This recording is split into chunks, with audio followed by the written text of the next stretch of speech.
Well friends, let's talk about some user manipulation on the server. You can add users, you can remove users, you can modify users, you can do a lot of things with users. You can lock a user's account, you can unlock a user's account, you can have accounting of the user account. Though I will not be covering accounting at this early stage, I'll be talking about addition of users and so on. So the simple command that you can use is user add. Of course, there is also a GUI available to add users, but then I find it a little cumbersome. So I use this user add, let's say test2. I'll also give an option of -m so that the user add command will create its user's home directory also. It says permission denied. Obviously, I should have done it as sudo user add -m test2. Test1 we already had, so I'm adding test2. It says password for test1. This is because I'm doing sudo. I gave the password, so the user is added. Let us see in the home directory ls/home. There are two users now, test1 and test2, right? But let's see what happens. What is the entry in the password etc password file. Please do not try to manipulate this file on your own unless you are confident of what you are doing. So I should say sudo vim /etc/passwd. See, the user is added at the end, test2, and his terminal will be only sh shell.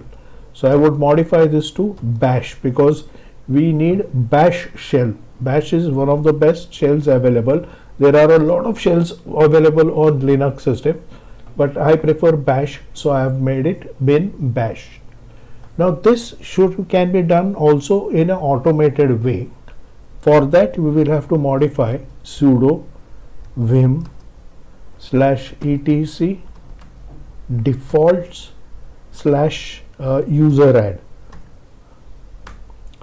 Now here you will see the shell is given as bin sh. Instead bin sh we will say bin bash. Okay, now let's add user test2 test3. So let's say sudo user add test3, and of course with -m option so that the home directory will be created. Well, the user has been created. Now you can see what is the shell that is given to this user. You can see here it is not bin sh, rather it is bin bash. So bash script, bash shell is allocated to this user. Okay, now we can we do not know what is the default password, so we shall say sudo password -d test2. The password is deleted. -d is for deleting the password. Okay, we can also do this for user test3. So we will delete the password of user test3. Now I can, let's say, test2. I could log in as the test2 user. So if to su command, if you add a user name, then that user is logged in. Okay, I'll come out of this. I can also do the same thing with the third user. See, because I have not given any password, it is not asking me for any other password. So I have logged in. Okay, but the directory has remained test1. That needs to be handled properly. So let's log off from the test3 user. Now we are into test1. Okay, I'll show you a bit of bash scripting. If I need to add, let us say 100 users, then am I going to go on doing this add user or user add? I will not do this 100 times with my hands, right? So what we need to do is we need to learn something about shell scripting. We can use a for command. If the user names are going to be uniform, let's say test1, test2, test3, test4, test5, test6, dot dot dot till test 100. If you have all these names same, then you can use a variable and create all these names in a shell script. I'll show you how to write that shell script. So I'm going to say for, please mind the command, there is a double beginning bracket for I equal to, let's say, 4 semicolon, I less than, let's say, 15 semicolon, I plus plus, close double brackets and put a semicolon here. This is completely contrary to what we do in C programming or C++ or even Java. If the for statement is terminated with a semicolon, the whole statement gets terminated there, but here semicolon is necessary part, and I'll say do. Please look at this very carefully. I have said do. Now it is asking me for the next command. I will say user add. In fact, I have to say sudo user add. So sudo user add -m test $i. Now this $i means that I am accessing the variable I that was given in the for loop, right? So user add -m test I, and then I will also say sudo passwd -d test $i. That's fine. Now I'll say done. Look at the script. It's a very simple but very powerful script. You can do lots of repetitive things using this for statement. Let's say it will now go on adding the user. Now let us see the home directory /home. You can see test1, test2, test3, etc, etc. All the users are created.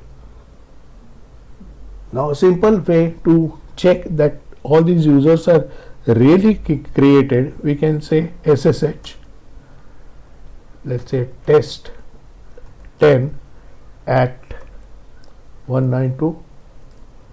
Okay, we can also say 192.168.0.120 because our local machine's address is 120. Okay, we'll say yes. There is no password, so I can't log in using SSH. There is no way, because SSH is secure shell. I can't do. I'm sorry, we can't go in like this. We will have to completely log out of the system and log in.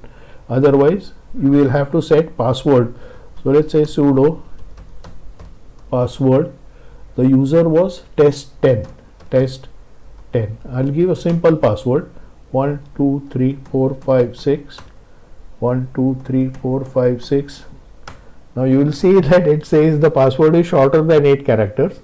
Retype new password.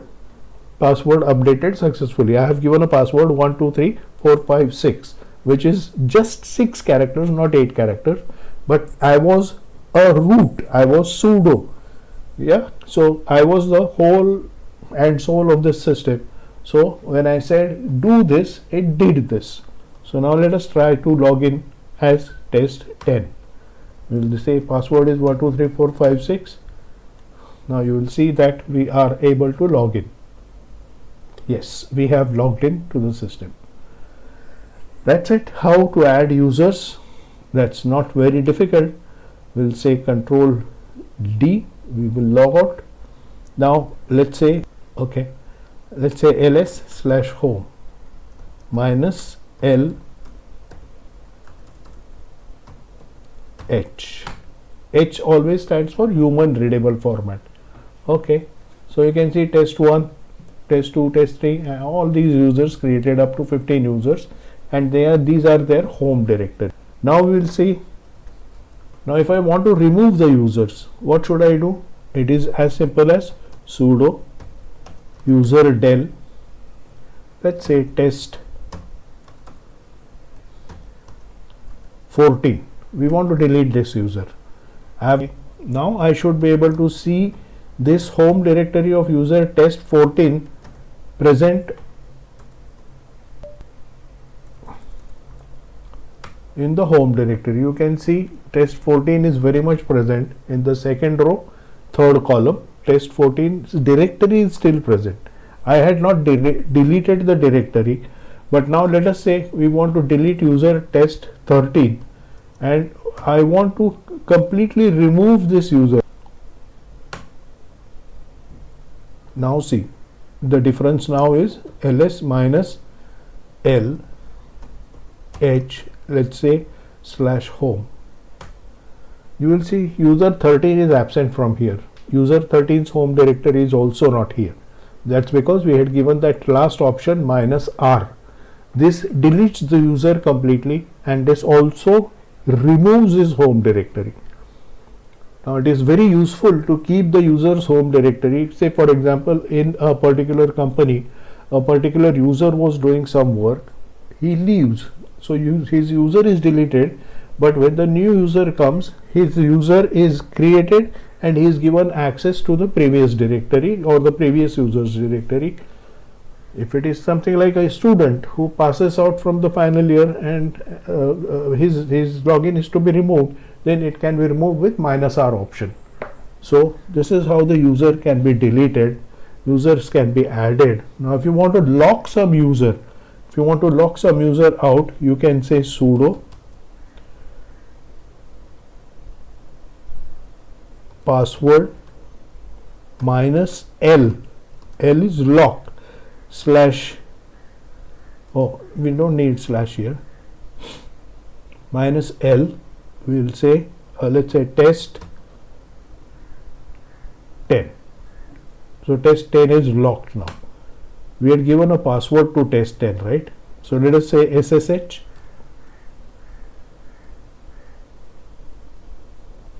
test 10. I'll give a password 1 2 3 4 5 6. See now, he is not allowed to log in. Permission denied. Please try again. Why? Because the supervisor had locked the user's account. This is very useful when you want to temporarily disable a user from using his account. So we can say -n. How to unlock the same user? If you want to unlock the same user, you just need to say password -unlock. So u test 10. Well, the password is unlocked. We can again do SSH and the user is allowed to log in. Yes, the user could log in. This is how simple it is. So for today, we will stop here. Thank you very much. Please like this video. Please share this video. Please subscribe to our channel, Kelker's Linux World.